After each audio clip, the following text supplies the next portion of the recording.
if I'm sparring with you and you jab me in my mouth 20 times, I need to improve my jab defense, right? At that moment, I have to let go of my ego.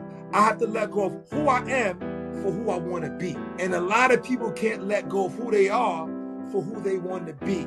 The training will tell you, let go of your rank, let go of who you are.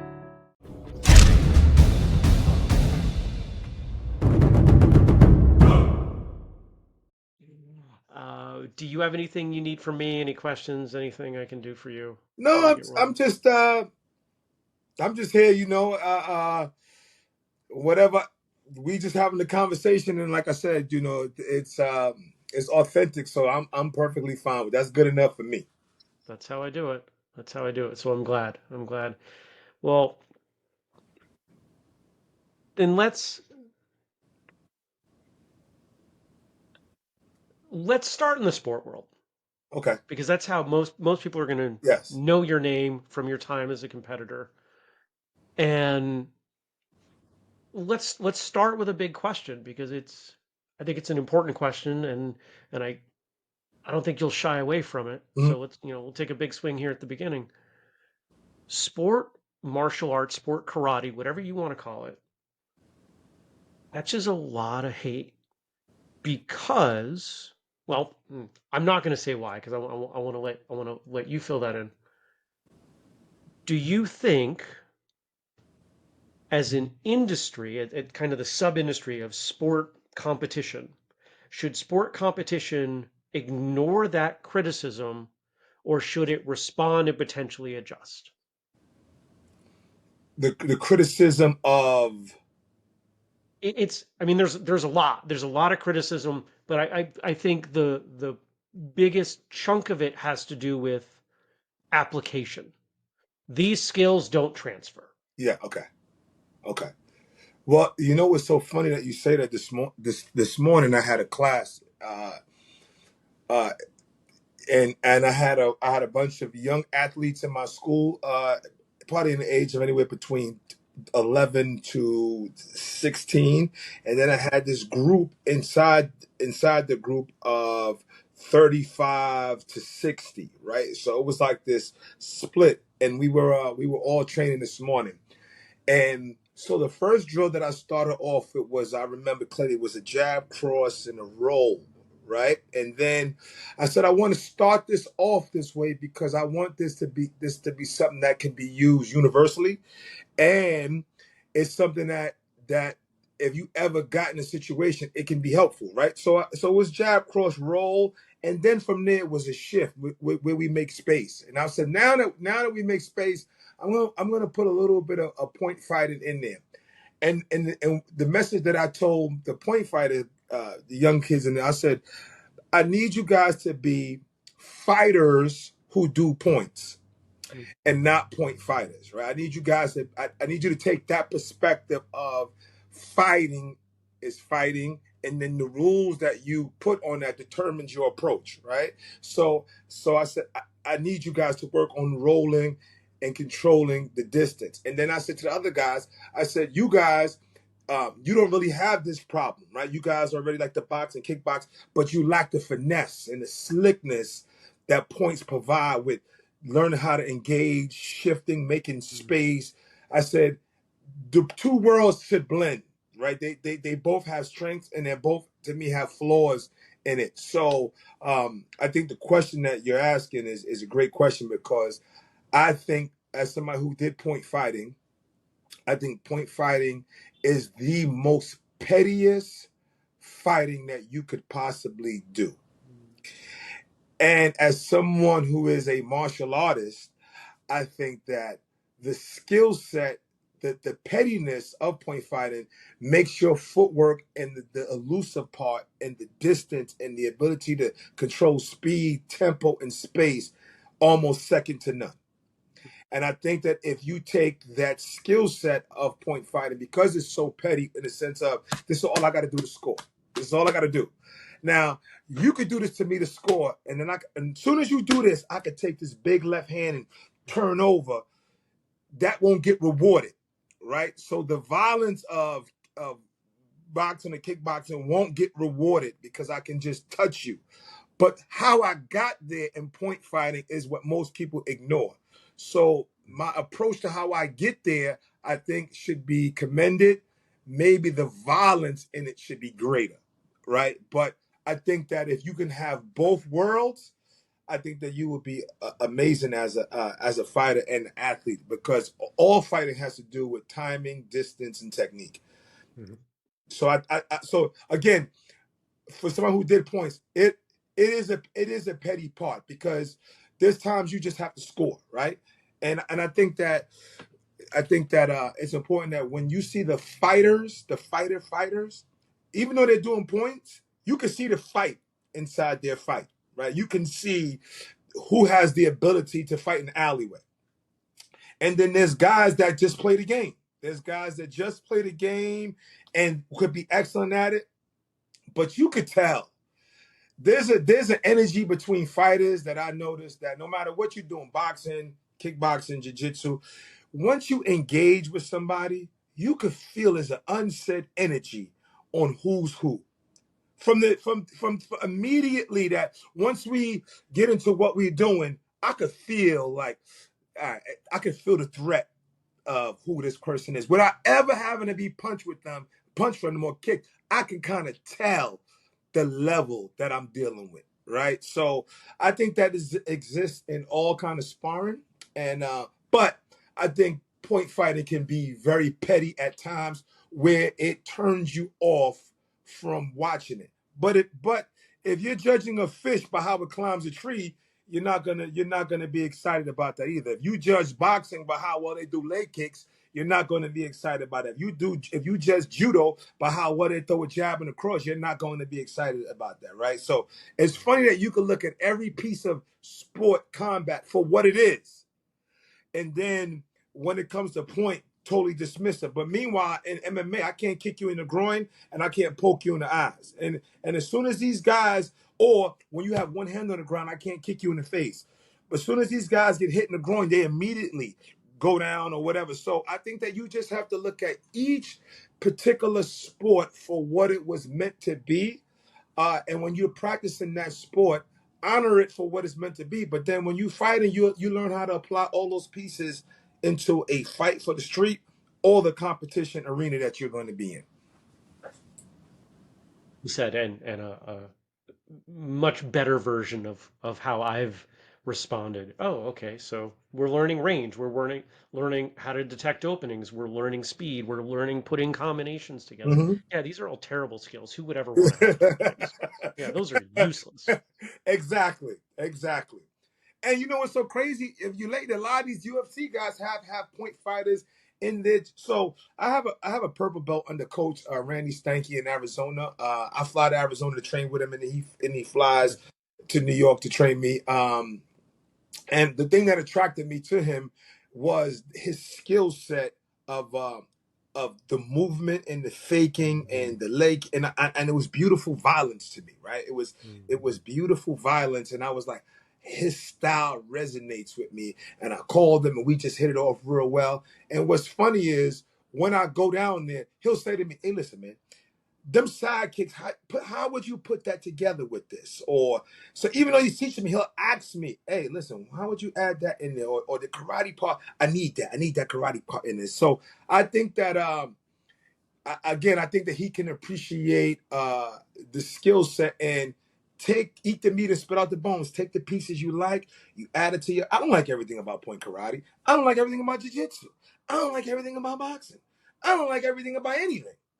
Right. And you just if you were to get into my car right now, even though you know how to drive, the first thing that you would do is you would adjust the seats and the windows to how it fits you.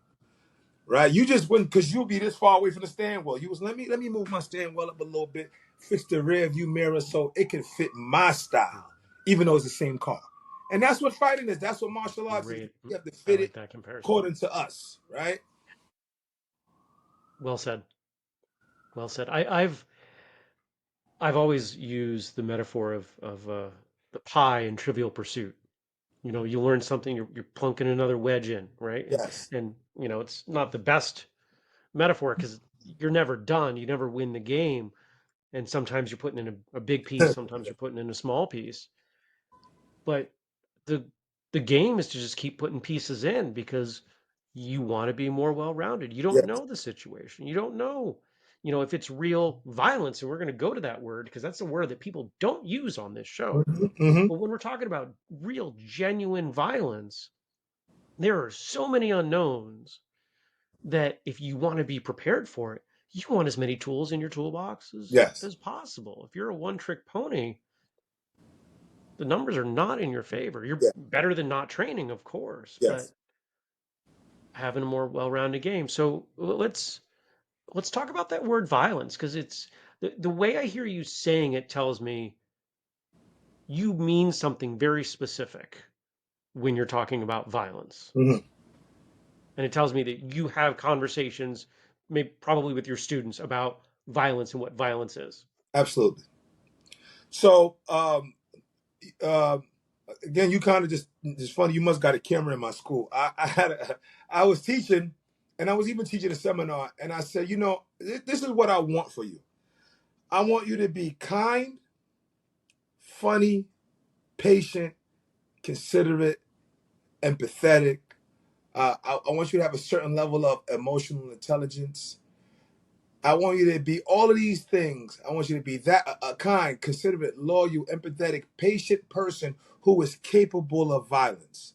Mhm. And when your kindness and your patience and your consideration and the fact that you're trying to resolve a situation and not have a problem, and a person can't respect that and they still choose to engage, then we need to be more violent than the aggressor. And I don't know why that's a problem. I don't know why that's a problem in a karate school. Like, if I just wanted you to be a kind person, I don't need to go to your karate school. I can just go to church, Mhm. right? I can just go to the mosque. I can just go to the synagogue. So this is a place of violence. Whether we want to say that it's not, yes, it is. We're not just reading verses and sitting down and kumbaya and hugging and kissing.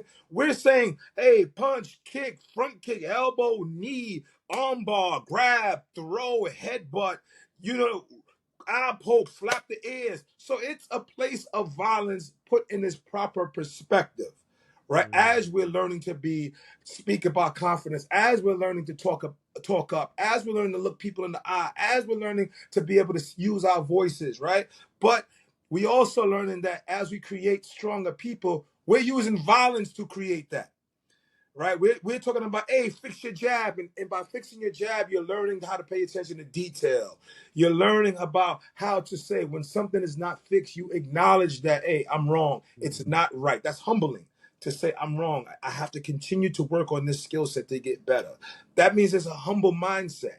So you're developing those character, you're fixing those character flaws, but the ultimate goal is to become a great person who would f you up if you Mhm. violate me, right? And I think that I don't ever lose sight of that, right? So I'm always speaking about being a kind person because I think it takes a certain kind of person to be kind and be capable of this amount of violence, and that person should be responsible human, right? So, um, yeah, I embrace it. I think that it also means that whatever I have to do to get back to my family safely, even if Mhm. that means running, right? Whatever it takes for me to have to get back to my family. And I think that people don't think that running is is not a part of martial arts. That's why being in shape, you got all I only yeah, I'm gonna go there. You got these guys that can't Do beat a it. fighter Do stick it.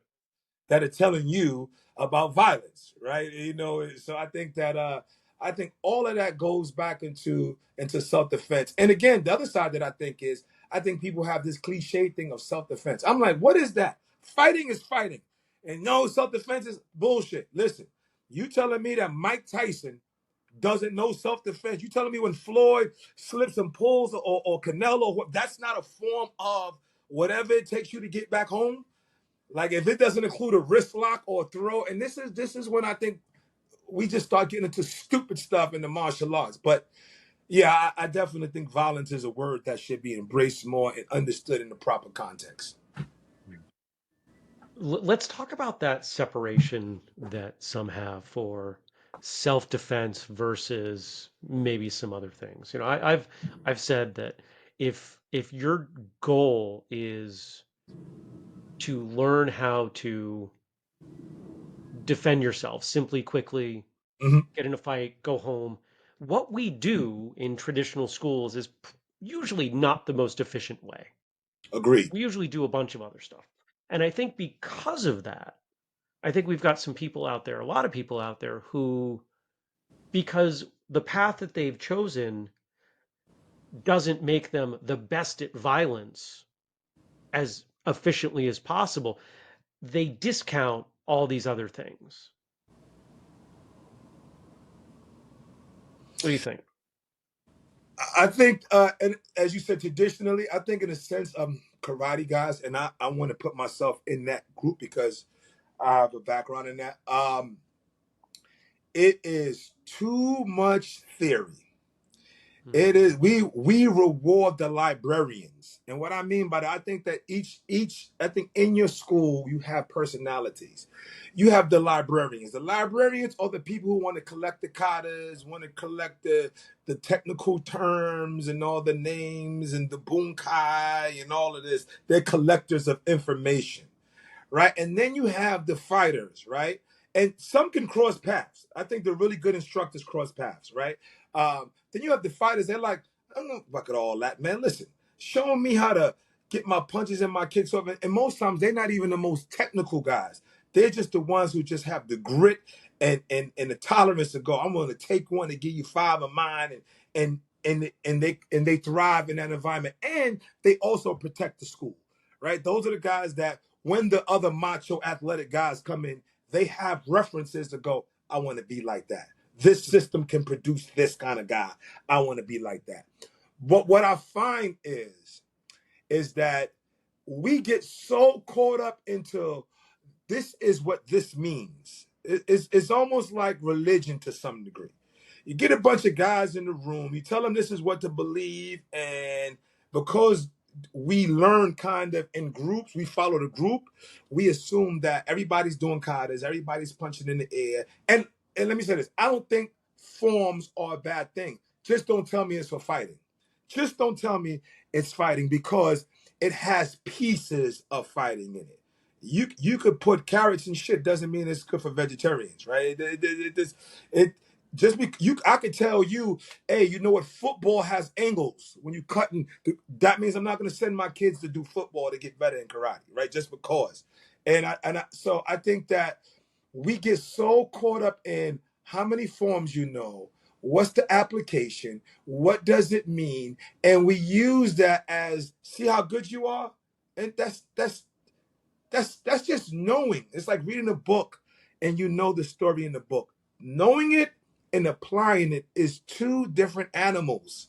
And I think that karate guys lose sight of that because we keep following this out of date approach of what it is to be good or what it is mm, to be able to be capable of violence. You got these set routines. You never lose. You're fighting 20 dudes at one time who allow you to pull your hand back, sit in the stance, no fakes, no feints. It's not a different, not tall person, not a short person, not a quick person. It's just these same set motions in the air, and that we use that as the blueprint. And I think that's absolutely crazy and backwards. And you don't see that nowhere but with us. And somebody will say, oh, but they shadow box. When they shadow box, they are shadow boxing to do what they would use in a fight.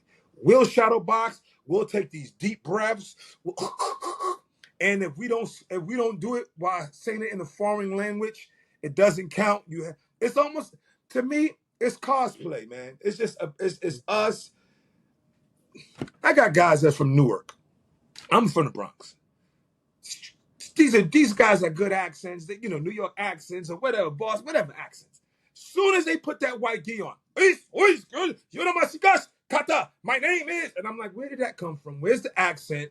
You got this white uniform all of a sudden, your accent went out the window. You sound like you from overseas someplace. Like you're pretending at this moment. And then you're copying those same moves and you go, this is the way. Meanwhile, the kid in the boxing gym is like jab, cross, slip, roll, pull, knee, elbow. He is not committed to any traditional culture. He is like, mm. what works? And let's do this over and over and over and over and over again. And that's why if you look at karate kids who've been training for 3 years and look at kids that have been wrestling for 3 years, their body is shaped different. Mhm. Their attitude is shaped different. You can have a kid that has been doing martial arts, karate in particular, 3 years. And when I say karate, I mean kung fu, taekwondo, goju, shotokan, whatever. And this is not all for every school, but in general, who looks like they never done anything. But put a kid in wrestling and see what he looks like. Put a kid in swimming and see what he looks like. Put a kid in football and see what they look like athletes. When they come on outside, they don't do that because they in the air doing all kind of everything else in the karate school to entertain them except what matters. And I think that is the biggest gap and problem that we're having right now, in my opinion. And I agree with, I think I agree with everything you said. I think there's some nuance there. Yes. The way I've been thinking about it lately is I love kata. Mm-hmm. My competitive career was based mostly in kata, and I still enjoy it. But and this is a new thought for me, so I want to bounce Yeah, it yeah, off yeah, you. yeah. Kata forms Tol Hyung, to my folks out there. Kata is the question, not the answer. And there's a lot of value in asking the questions. I think that's valid. I think that's valid. But what you're talking about, the way a contemporary karate school, martial arts school might train, it's a lot of questions. The way that wrestler's training, it's almost all answers. Yes. And Now and that, go yeah. ahead. And I think like so I came up doing forms. I don't have a problem with them. I really enjoy a good one, and I like to see the fight in it when I'm like, oh, I like Mm, that move. I just think that we use it as a crutch to not evolve because we'll always reference, hey, you want the answer to that? Look at this kata. Stop showing me in the air and demonstrate it. right. See, I got a brown belt in jiu-jitsu, right? It took me many years to get to that point. And the culture of jiu-jitsu is don't tell me, show me. Yeah. Don't tell me. Show me that triangle works. Show me you understand how to Kimura, how to half guard, how to close guard. Show me. And when that fails, show me the next step. See, it's a GPS. This is the route. There's a roadblock. What do you do next? Okay, we have to go left. Show me the route. Karate guys go, this is the road. See? See, this is it. And there's never the question of what happens when that road is closed. What happens? And if it's 50 of us in the room, 20 of us in the room, why are we spending more time in the air instead of drilling when we have the partners right next to us? You're right next to me. So if it's high block to block a punch, then why I'm not doing that? Why are we not going back and forth doing that over and over and over and over and over again? Because there's a direct when you even in competition, this what happens a lot of times. You go to a tournament, 89 guys are doing the form division. As soon as you say fight, even in points, it becomes 89 to 10 or 20, right? And then the ability from librarian to actual person who can do it shrinks because it's not an education in the sense of improv on the spot. In sparring, it's improv. It is making the decisions on the spot. Is he a lefty? Is he a righty? Should I move to my left more? Should I feint at this guy more? Should I be more aggressive to the? Is there a time to stay? Is it a time to lead? Does he lead with his right leg? Does he lead with his hand? You have to make all those decisions. And how do we get our guys proficient in thinking like that if we spend more time talking theory? And that's my biggest issue is that we spend more time on the appetizers instead of the meal. Why do you think we do that? I think that we have instructors who are doing it the best way they could have done it, in a sense of parenting that my instructor did it the best way that he thought he knew how. I think that the other part of karate is that we act as though if we do anything other than what our instructors have done, it is blasphemy. We are not allowed to express ourselves in our own nuances and our own ways, which is crazy to me. So I think that's one of the reasons that we have gotten away with it. And again, it's too. The other side of it, the elephant in the room is these guys want to make money. I'm on a successful school. We all want to make money. The way I'm talking may not always be good for business, right? Because I'm saying you got to fight. You have to learn. You have to sometimes. You get a kid or you get an adult that may get hit a certain. Let me give you an example. I have a lady in my school who does extremely well in life, and we were sparring. We were about to spar, and she said to me, she said, "Professor," she said, $50,000 right here. Okay, that's what she said it to me. I said, "Then keep your hands up." I said, "You protect your investment. It's not my job that I got to lower my level." Now, listen. I want to be clear. That doesn't mean I go crazy, right? It doesn't mean because if you break your toys, you don't get to play with them the next day. And we're toys, right? We break each other up. We don't get to do this 3-4 times a week. But you can't lead with that, basically saying, protect my face. No, I said, you got hands, right? Your job is to keep them up. You use your distance in your hand. It's not my job now, all of a sudden, to go around your $50,000. And I told her this. This is me on the side talking. I said, you're compromising the environment in here. I said, don't do that. I've never hurt you. I said, but don't come with that. I said, don't come with that. That's not going to be okay with that. I said, don't bring that in here. And she said, you know what? You're right. And there are groups of instructors who cater to that mentality. And in that mentality, you can get away with, hey, this is nice. I'm never gonna challenge you. I'm never gonna make you mad. I'm never going to let you take a loss in here. And the grass doesn't grow with that. Maybe your bank account would get bigger, but the quality of the student doesn't get better. Now in jiu-jitsu, here we go. 10 years to get a black belt. They don't care. It's, hey, you in here. You want to wrestle? They don't care. You want to box? They don't care. It takes one, if they say from a kid who starts around 7, before he grows pro, will have almost 400 amateur fights before he or she goes pro. Meanwhile, you a black belt in a year and a half in these schools. It's madness. It is madness. So I think there's several reasons, but I think a lot of times it's a money grab, and that's one part. And these guys haven't evolved, and they don't know. See, like I told you, I'm a purple belt under Coach Randy. Mm-hmm. I'm Jadi, whatever that means. When I went over there, I was like, yo, I'm just here to learn. I want to evolve. I like what you're doing. I understand what a jab is, but I need to be in an environment where I'm not the best one in the room. And I also need to be in an environment where I can learn to shut up. I need to be in an Mm-hmm. environment where someone gives me instruction and I have to shut up because I believe in 51% student, 49% teacher. You have to put yourselves in rooms where somebody is teaching you how to receive instruction so you don't lose what that feels like when you go feed into other people. I need to be fed so I can feed into other people, right? I don't want old stale water that I got from 30 years ago from my instructor. No disrespect. You got to keep stirring that and you got to keep evolving that. And there's nuances to how things are done. And I want to stay updated.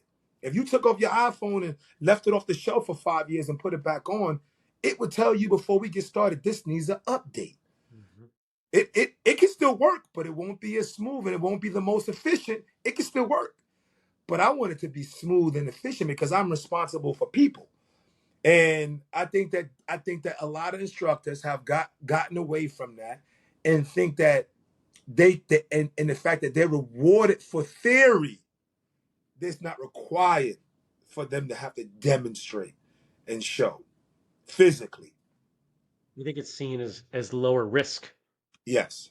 right? Because I'm pretty good with words. I was a philosophy major.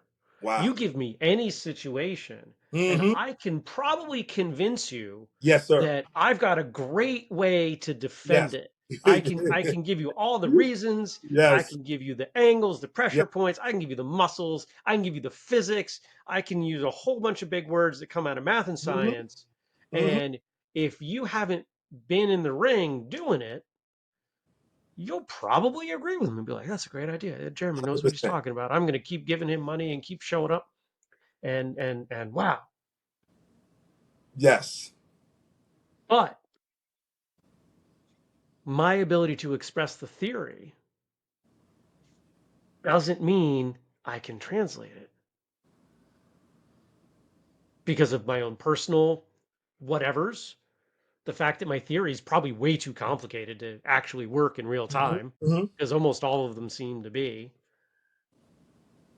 And that's why I think it's okay. This is a question we actually had this come up a couple weeks ago. It was I'll spare you how it happened, but I was working with a couple of my higher ranks, and we were going over some stuff in kata. There was something that I couldn't sleep the night before, and the wheels are turning, and I was like, I wonder if this could be that. It was a question, and we spent an hour working the question, and it had about a 3% carryover to actual application. It was academically interesting. I'm a nerd. These two were nerds. We had fun nerding out about martial arts. Yes. But it doesn't mean that's the extent of our training. It doesn't Yeah. mean I say, all No, I right, get it. I get it. so Yeah. now that we've done this for an hour and we worked this is was had to do with augmented Yeah. Yeah. blocks Yeah. and Yeah. Yeah. I got strength and where that power curve is. And I told him, I said, you're not going to do this in a fight. That would be dumb. Don't ever do that in a fight. But I'm training them not take this and do this in this situation. But I saw it as here's how I ask and unpack and look for the answers of a question, which I think is the most important part so they can remain students forever. Yeah, but see, I think that you're being responsible because you're showing them, hey, listen, there's a flaw here, or this is art. This is art. Mm, And this is let's go application. And I there. think Let's it's go there. beauty in, hey, there's art in real combat, right? To say the way a jab looks, a slip, whether it's off pad work, the beauty in that. There's a beauty, and you should search for that because it's a martial art. I should look at you and go, damn, that was nice. I love watching you. Right? I love a good technique. I don't care if it's a side kick in the air. I love it. I just think don't stop there. Because all of us, because fighting is a temperament. Like this is interesting. That I had a lady uh ask me about her child. No, it was an instructor talking to me about one of his kids. And he was like, what do you think I could do to make the kid a little tougher? And I said, nothing beats DNA. I don't care what kind of instructor you got. I can give you all the information if you want. You're not making that golden retriever the same mentality of that Rottweiler pit bull. I said, what your job is to do when we have the goldfish in the room is to give them the techniques that can work, and their personalities will take over it. But we were responsible in giving them what works. When you give the pit bull the same thing, they're going to take it and do what they do with it.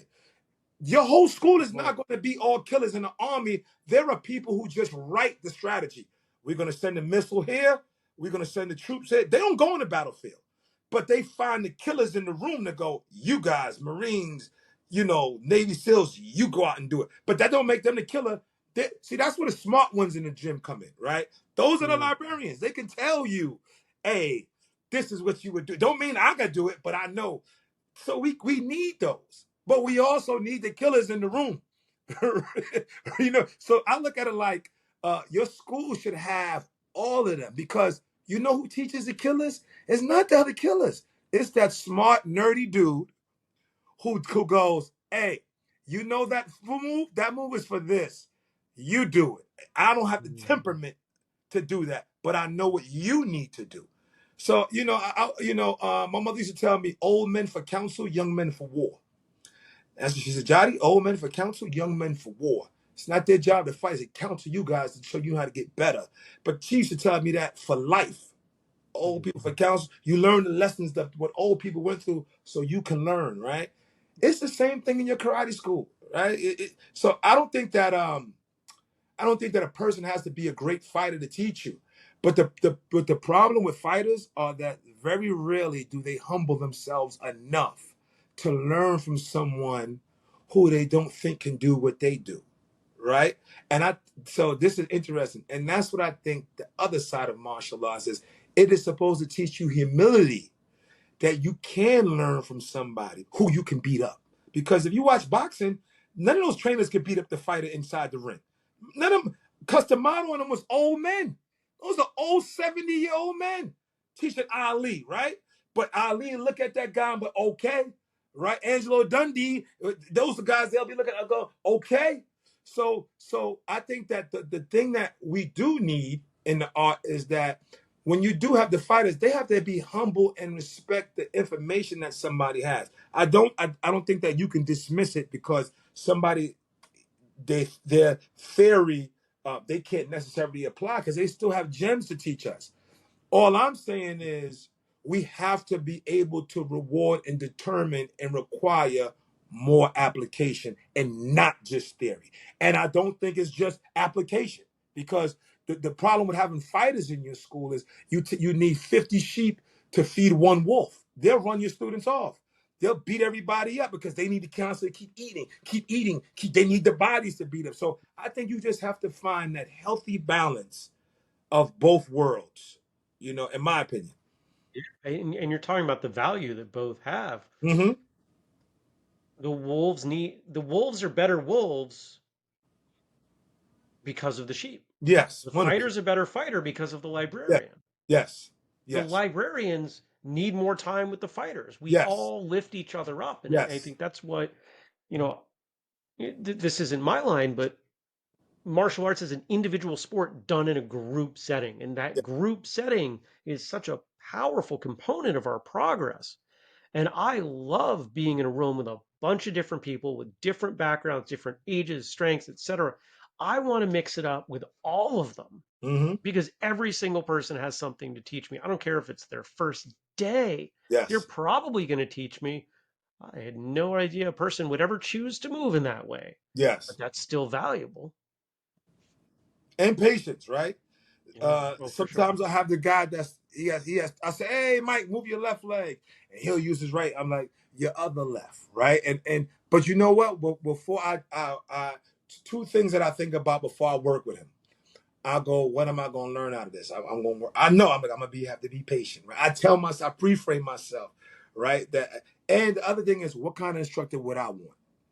I would want a guy to be patient with me. I would want a guy to explain it, and I would want him or her to be able to physically demonstrate it. Meaning, not necessarily fighting, but grab my hand and go, this is the hey, tuck the chin or whatever. I would want him to give me the theory from an audible standpoint, and I would want the physical learning. So when I go over to them, I go, let me practice on being the instructor that I want. Right. So I think that it's I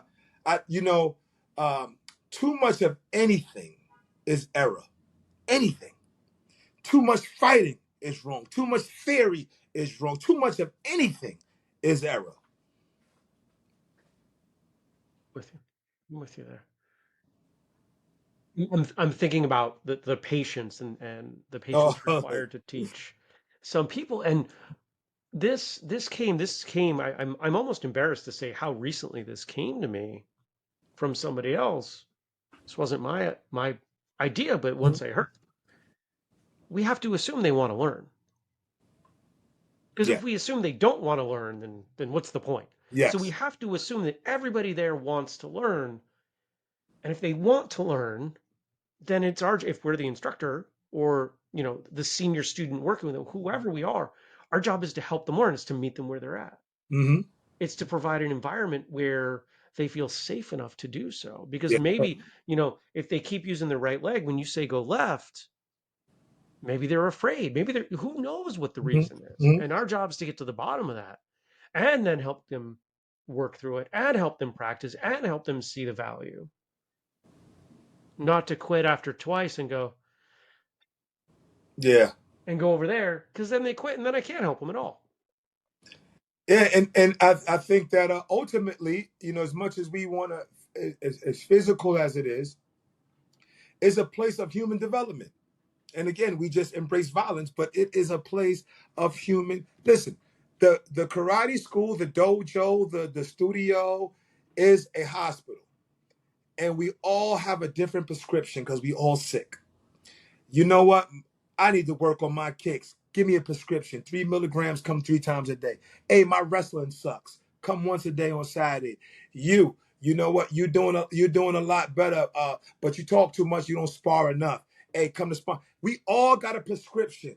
Hey, you're better on southpaw. You're better orthodox. Your footwork needs to improve. Your defense needs to improve. You need to stay in the pocket more. You need to leave the pocket more. Stop being so stubborn and just want to take too many shots. We all got something, me included, that we have some kind of dysfunction, and we need a prescription that we need to heal from, and it's in the dojo. And it's the job of the instructor to find who needs what out the prescription, even for him or herself.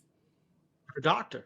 Yes. In that analogy there, the doctor, that Yes. is one of the best comparisons I've ever heard on that, because yeah, we're all in a different place. I Mm-hmm. think everybody gets that. But Mm-hmm. the idea that it's a deficiency, that there's a Yeah. prescription Yeah. required to correct something, I think is Yes. really elegant. That's going to keep my wheels turning for a little bit. Thank you. Thank you, sir. Thanks for having me. Yeah. So what's keeping you, other than setting people right on the internet? What's keeping you going these days? uh 'Cause you've retired from competition, right? yeah. Okay. So I stopped competing. I knew it was so this is the thing. I do a lot of seminars. I just Mm, finished doing one for Chuck Norris in Vegas this week. His organization, super professional. Um, but so I do still get I still get that itch to fight new people all the time because I'm always at a seminar. So I still get to feed that wolf in me, right? To get to mm, see what their perspective of the fight is, how they see it. That's the great thing in working with people. So, but I knew it was time for me to stop because I always say this: the worst thing that can happen to a fighter is they become civilized. And I remember being very selfish in my training, right? When I was in competition, because you have to have that. Very selfish. And then I'm training and I have Ross Levine in my school and other good fighters in there. And I'm like, hey, I'm in the middle of my sparring. I'm like, hey, your left foot is not right. I know you're gonna blitz right now because the way you're sitting right now, turn your body. And then I'm sparring, and then in the corner of my eye, I'm like, hey, fix that hook round over there. And then I look at the clock. I'm like, I got 20 more minutes. I never would do that. I would never do that. Right. So I'm like, I'm becoming more civilized where I'm concerned more in my own training for everybody else. And I'm like, even though my body is physically able to do it, I'm like, the attitude to hunt is not my desire anymore. I rather build. I'm becoming the librarian to some degree, right? counsel. You were Yeah. counseling. Yes, right. I'm becoming All this right. white beard start coming in. I start counseling, right?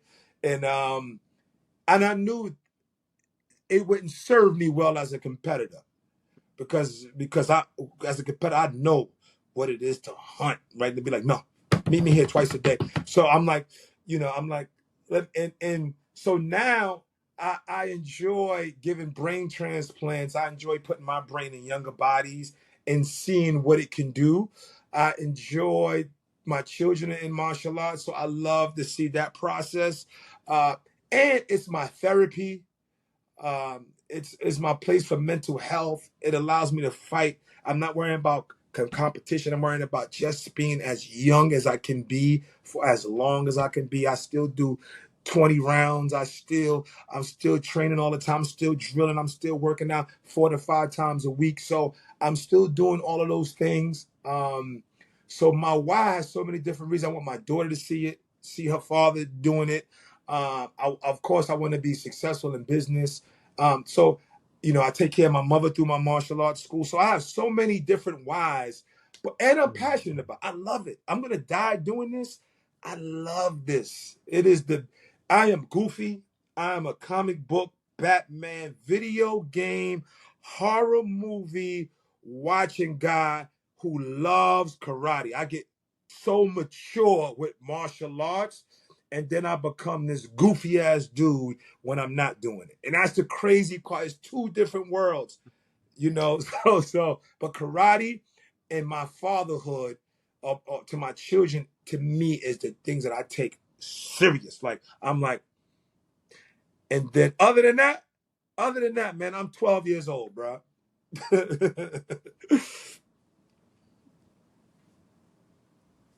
I think that's a little bit of a twist on this idea that you can't ever truly be peaceful unless you're capable of extreme violence. Can you ever truly be a child unless you know how and when to put that down? I think a Yeah, lot of people put it down and they never figure out how to pick it up again. yeah, yes, yes, yes, You know when to pick it up, put it down. yeah, I think I'm similar in that because life is too damn short yeah, and too damn hard yes, to be the mature adult all the time. Oh my, yes. no, no, it's rough. It's rough out there. They say um, the the creative what's the saying? They say the creative adult is the child who survived, and that child inside of you, I think, allows you to stay relevant. I think it allows you to sit with young people and go, Mhm. what's your ideas? So, to kind of go with what you're saying, I've had my school since 2002. I have done every single belt test since 2002. There are 4 belt tests a year. I've done every single belt test since 2002. The last year, I decided not to do a belt test, right? So I have so this is what generally happens in the belt test. We do our warm-ups, and then after the warm-ups, I send a group of the students, whoever's testing, let's say it's 20, 30 people. We have this break like 1 to 2 minutes. And I know it's kind of for them to get their self together, they win. And one of the instructor gives them a prep talk. All right, guys, the hard part is done. This is what we got to do. He gets in their head. Let's work now. Let's do the work. Just demonstrate. This is your way of celebrating what you've learned, what you've maintained, right? And then they come back to me, and I'm like, this is the requirements. I want to see this. I want to see Mhm. this. I want to see this.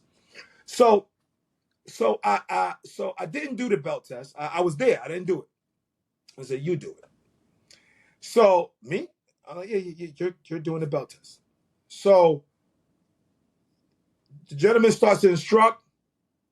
And then he looks at he does the exercise, and then he looks at a young man named Isaias, and he says, Isaias, go, you guys go to Isaias, and we'll be back here in 2 minutes. So I see Isaias talking to them. This is what we're gonna do. This so and so, and it was that moment that I realized that I will never create another version of me if I keep doing everything. Because when I put him in my place, he put Isaias in his place. We constantly think it's us, us, us. I gotta do it. I gotta do it. I gotta do it. And I'm like, it's my job to create the next version of me in the younger body. And here I got a 27-year-old doing my part. And then now he's able to reach back and put another kid in his part. And that's what's supposed to happen. It's Mhm. supposed to, and really what's supposed to happen is I'm supposed to move in the back and just be counseling. I still love war because it's in me. I embrace that. I still like to work out. I think that's important. But sometimes we wear all the hats. You're the pilot, you're the co-pilot. Imagine going to the airport. You say, I'd like a ticket to Portland, and it's you. Okay, here you go. Go to gate 9. Go through the security. And you get to the security, and it's me again. Let me grab your bags, bring it to the security. And then you get to the front desk and go, group 1, and it's me saying group 1. Then you get in the plane, and it's me. When your oxygen mask come down, put your mask on before you help everybody else. Your nearest exits are to the front. Sometimes imagine it's me. And then I go, hey, and now we're gonna fly this plane to Portland, and it's me. You never give the next group the opportunity to grow. And because most of us we do this, it stays stagnant because there's always your ideas and your point of views. And the one thing about young people is young people live in the now. They live in the now. That's why, I don't have TikTok. They keep getting on me, this my age. I'm like, TikTok. Try to you would be great on TikTok. I'm like, TikTok. But they live in the now. And you have to put the now in front of the room with your counseling, right? And that's just something, man, out of all the years of instruction, I realized that indirectly, to some degree, it's good that I'm in the room to some degree. Too much of anything is error. but to some degree, I'm taking their voices away indirectly because I'm never letting them fly the plane. I'm always flying the plane. And I step back.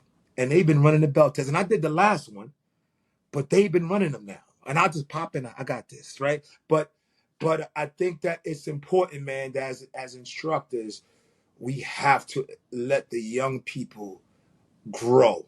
And they're gonna mess up. But we That's messed how up, they learn. right? Yes. We messed up. Yes. So why wouldn't they mess up? There are so many people, because we have a teacher training division, and when we get to the part where we're saying, hey, you've got to let your advanced students take some of your responsibilities, and there's usually somebody says, but I don't mean to be arrogant, but I'm better, and my students are paying me. I can't let them have a less experienced, less skilled person doing it. And their response is, well, how did you get there? How Yeah. did you get to be the skilled person? Yes. Yes. You had to be the unskilled person before you Yes. could be the skilled person. And I'm sure that you didn't wake up one day and say, I've never met this other person. I'm just going to have a random person run my belt test. You knew that they would be Yeah, fine. yeah, yeah, yes, yes. You knew they Yeah, weren't going to do as good a job as you, but you knew they would be fine. And yes. I'll also bet that somewhere in there, there was some part of it that was it a he? You say he? Yeah, That yeah, he yes, yes. did that you went, oh, I like what you did there. There was Yes. probably at least one little bit Oh, that oh, you went, absolutely. now I'm learning. Absolutely. And that's the part that if you have the student mindset that you do, that I do, that I believe after doing this show for over 10 years, truly the best in the world, keep that mindset forever, then you can learn from your own students when you give them that opportunity. And now everybody's learning. Yes. And I think that that's the most beautiful thing in the world. You know too, or to even to kind of piggyback of what you just said, he did do something. I was like, oh, and I wrote it down, right? And I asked them as a group of them, and I go, hey guys, let me ask you, what do you guys think about this? What's your opinion on this? I said, I know you guys see me as me, but I need your opinions on it because you guys got different eyes than me, and that's one of the things that I think is super important that we allow them.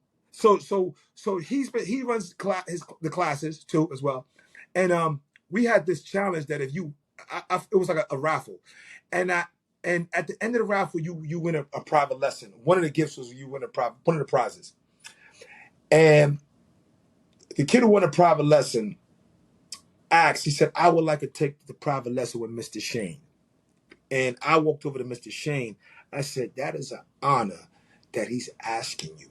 I said, because you have a relationship with him that he feels comfortable. My personality is not for everybody.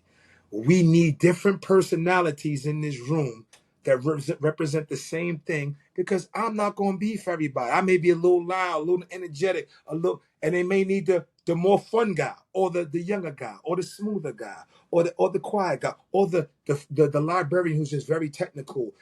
And that is okay. I don't want 10 me's, right? I want you guys to express. So in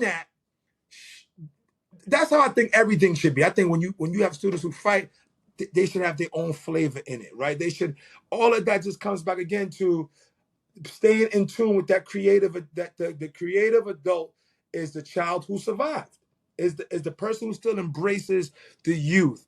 I ask them questions.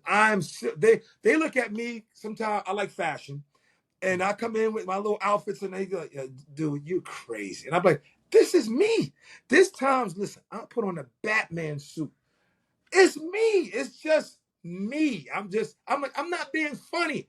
I just like this guy so much. It's just me. And I think that it's important that we can be ourselves with our martial arts.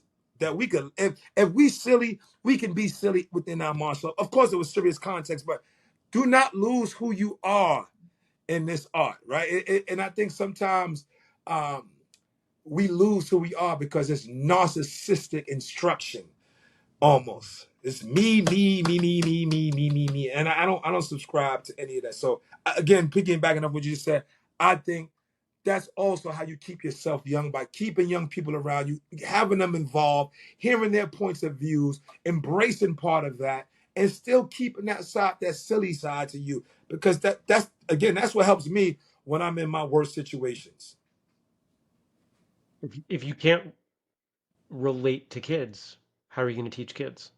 If you can't relate to youth, how do you counsel them? Mm-hmm. It's not the if we're the older, the wiser, the more experienced, it's on us to come down to where they are, Absolutely. not expect them to magically figure out how to come up to us. Mm-hmm. That's arrogant. That That's and narcissism, it's right? and it's ignorant because it's Yeah. not possible. It's I mean that's the worst kind of narcissism. Mm-hmm. Like like setting people up for failure. That's not going to fly. And there are plenty of schools that have shut down because of it.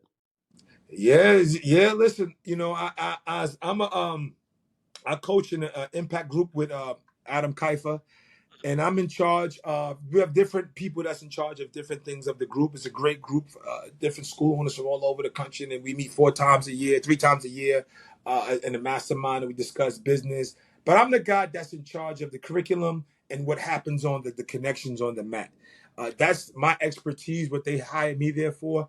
And how many clueless instructors who make it about them or just the dollar is amazing, right? It is one of the most frustrating parts for me as a coach, in the sense of trying to help people improve the product that they're producing. Um, the arrogance, the delusion of these martial arts, the rigidness of being, of forgetting what it is to be a beginner is an epidemic, bro. It's because I'm hands not just dealing with people in my school. There's a total disconnection between them being children and just being knowing what it is to be a beginner. So you are spot on in that assessment. And the irony, and unfortunately, there's really nobody in our there aren't a lot of people in our audience that this would be going out to, but maybe somebody stumbled on it. In my opinion, everything I've experienced, I've been in business for myself since I was 22 years old. It was the last time I worked full time for anybody. What else? 3 years ago? 3 years Yeah, ago? yeah. You got more than I do. You got more than I do. Mine just keeps falling out. So I don't have as much as you do. You got a great beard. If you're listening to this episode and you're not watching, you are missing how in, I'm just gonna call it sexy. That's a great beard. I want that beard. You turn sideways. It's got the angle. It is well done. I know what it takes to maintain a beard, which is why it's this short. But anyway, if you lead with the love, you lead with the love of the training, you lead with the love of martial arts, if you prioritize the students, if you do all those things first, the money comes. If you do things the right way, if you focus on providing the value, the money will be there. And the irony is it will always be there. And even better, it becomes really hard to screw it up. But if it's money first, Mm, then if mm, it works at mm, all, you're it's like right. a balance on a seesaw, and Yes. it doesn't take much. And I think back to, that big P word that we had a few years ago. How many schools, I bet you know some schools like this, maybe your school was like this, where, okay, we can't have in-person classes, Yeah. Yes. and students were showing up and they're like, keep taking my money because I want you to be here Yeah. later because Yes. I love you. I Yeah. love what we do. I love this Yeah. family. I love this training. And I know a lot of schools like that. And I also know some schools that were the other way, where the students were like, Yep. why would I keep paying you? Yep. You're not teaching me. Mm-hmm. I'm not gonna make that belt test. I'm not gonna earn that rank Yes. by that time that you promised me. I'm out. Yes. And those You schools are you listen. It's keeping your promises, right? And this is the thing, right? That I tell. AI is an active instructor. That's the real AI. And what AI cannot do, it cannot produce the emotion that you and the student have. You know, even you could stay at home every Sunday and watch your favorite minister in church or the synagogue or the mosque. You could do that. But nothing replaces when you go inside those places and you greet your brothers and your sisters. That feeling cannot be Yeah. replicated. Yeah. That is inside the gym. And when you have that inside the dojo, inside the karate school, when you have that in the academy, you have those things. That's even when you can make a kid dig deeper than what they wanted to, because if they trust you, they'll jump through a wall for you. When you, hey, Mike, do that again. I didn't like, no, no, no, sir, no, sir. You know you could do that better. They'll accept that. You know, hey, maybe this kick to the leg or the stomach or the head hit you more than what hit more than I would like it to. They could go, I know what you're trying to do, Sensei. I don't take none of it personal. They understand you and the goal and the mission. But when you just said this, man, and you are spot on, I could have the same product, the same student, the same instructor. When one leads with money first and one leads with the love first, the product looks two different ways. It looks, even though it's the same jab, it looks two different ways. You could always see who leads. You should. I want you to be profitable. I want you to be rewarded. I want you to have the car you want, the life you want. But you could always see, I'm telling you, always, who leads with dollar first and who leads with passion first. You can always see the difference in the student. Always. Yes, so much yes. And it's why I do some consulting work. We do some stuff for schools, Mhm. and I talked about this earlier today on a different episode that I think is going to air after this one. Anyway, when I start working with a school, there's one thing I have not figured out how to overcome. If the person in charge of that school doesn't love training, I can't help them. I have not found a way around that. I have no solution. I can give them programs, I can work their numbers, I can get them to do a ton of stuff, and they end up back at the same point because they don't love it. Well, you got to go find another instructor. You've got to find a way to love it. You've Yes. put yourself in at the top of this pyramid that you're bored with, or whatever the reasons are. The answer is always in training. Would you agree with that statement? It's always, there 1000%. aren't a lot of all absolutes, but the answer is always in training. Absolutely. In the training, man, it is going to identify all your holes. It will not lie to you.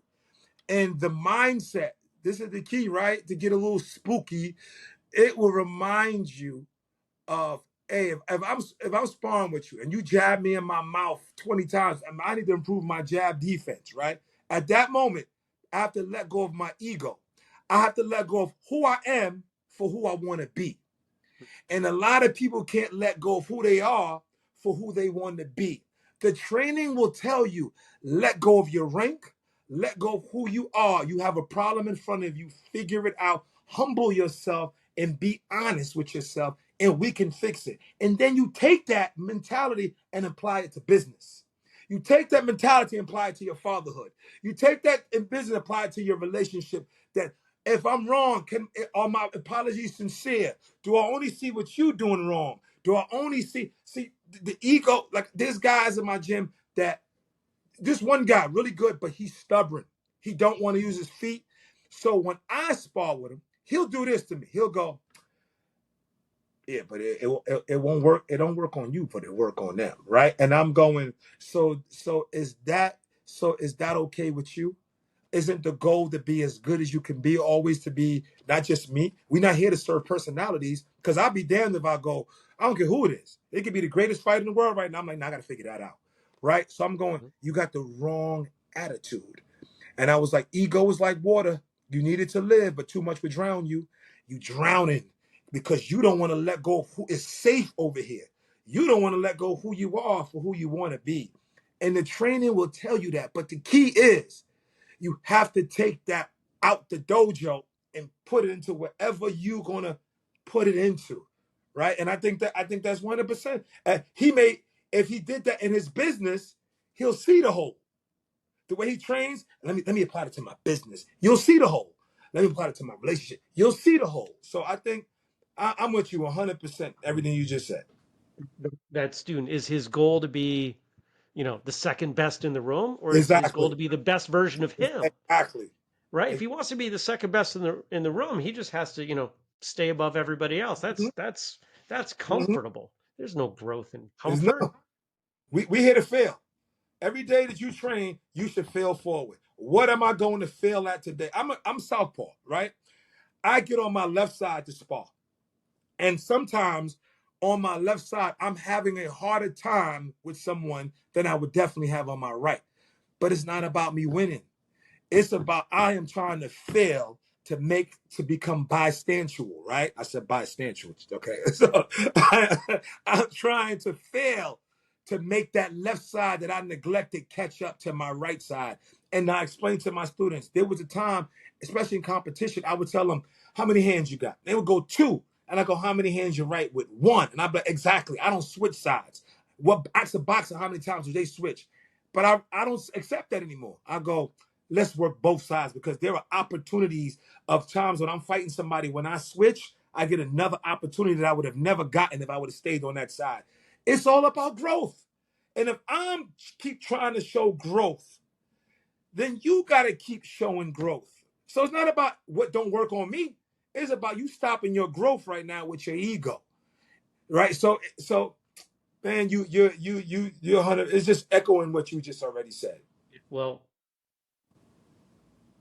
I've been watching you for a long time, been aware of everything that you've done. Maybe, and I shouldn't say everything. That's not true. I've been aware of a lot of what you've been doing, and the fact that as you've stepped out of competition, you're making such a big splash, and you're helping people. And I see what's going on with Adam with the relentless stuff, and it's great. And I think that they have a wonderful asset in you and what you're bringing to the table, and um, not surprised, but also glad that in our conversation here, I'm realizing how much we have in common with our words. You've got a little more fire to yours, and you like stirring the pot maybe a Yeah, I little bit do. more than I do. But as I get older and I get more confident, I'm stirring. I'm stirring. Come back in a few years. Maybe I've graduated to the big spoon and cauldron, and I've got that beard. I've got that beard dialed in. We'll have to Oh man, have it's to good. check back in a few. Jody, if people want to get a hold of you, where are they going? Oh, I'm on Facebook, Jadi Tention, or TCK Modern Martial Arts. I'm also on Instagram at TCK Modern Martial Arts as well. They could always contact me through there, or FaceTime me. My school's number is there as well at 718-542-8622. And I'm always around, whether it's just chit chatting, training. I'm always traveling, doing seminars someplace. Maybe they'll come out, check me out there, or just have me out there. I'm all over the place. It's clear that you love what you do, and I appreciate you continuing to give back and saying what you've said here. So, ball's back in your court to close us up today. What do you want the audience to keep in mind as the tape rolls out, so to speak? I just want us to be constantly evolve. You have the right to change your mind.